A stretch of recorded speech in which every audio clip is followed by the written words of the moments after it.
I've been running around the campaign trail following you, and I've never really had an opportunity to introduce myself correctly. And I saw you in Texas, and I was running around with the camera and stuff. But now I'm really pleased to be able to finally officially say hello. We saw you in D.C., and that was a great event.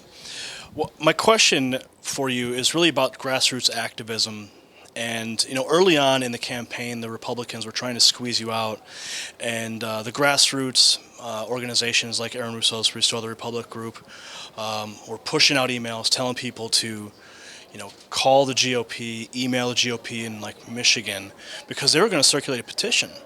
What was your initial, if you can remember back to that, what was your initial feeling when you heard that you were going to be excluded, and then when the grassroots came in to save the day and really give you that effort? It was great because that makes a difference. Numbers count. And I think the individual in Michigan that was involved, all of a sudden it dawned on him that he might not be able to be state chairman if he doesn't at least talk to us and start working with us. So numbers do count, and pressure does help. And matter of fact, this is essentially the way you would change Congress. Congressmen aren't very principled, in case you've noticed or not.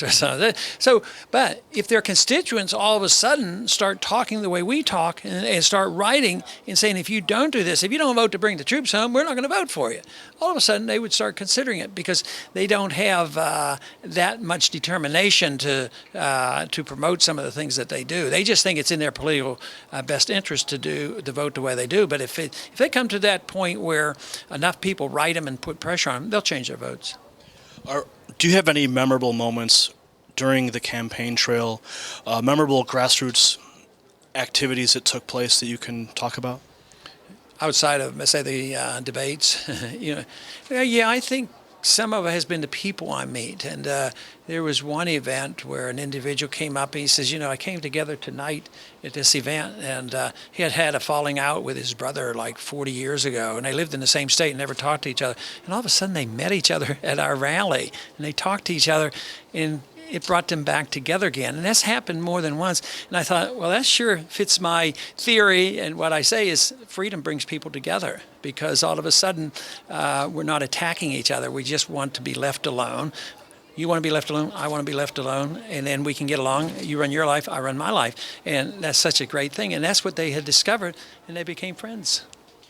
I want to talk about America, Freedom to Fascism, and how that movie really helps spark a lot of the grassroots efforts, and your work with Aaron Russo, and that in that vein of media, documentaries, and all this YouTube stuff that's going on.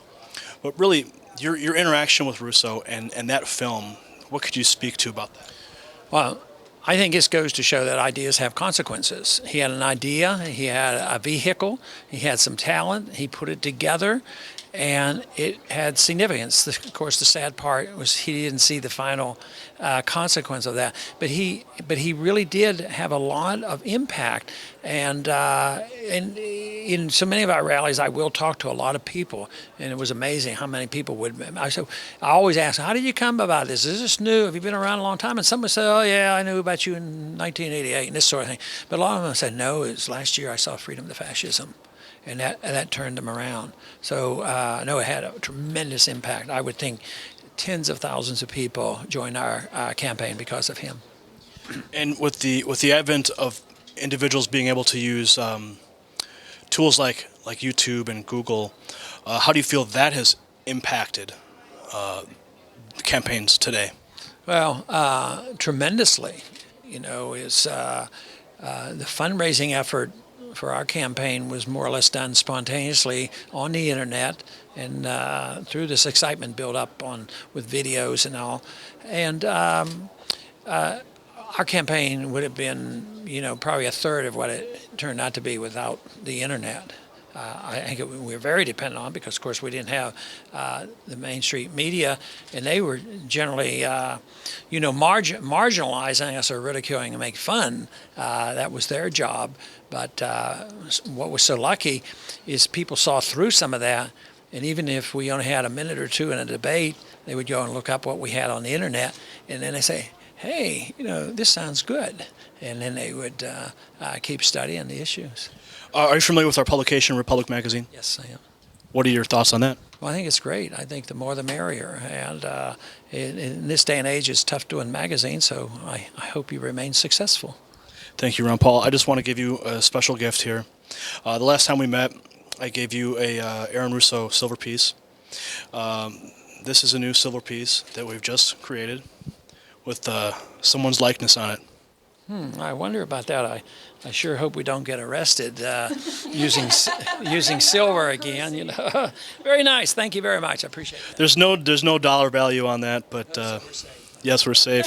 And those are Challenge the grand monopoly. we're working on that. We're working on that. As long as we're here, real quick, what do you think about the Federal Reserve?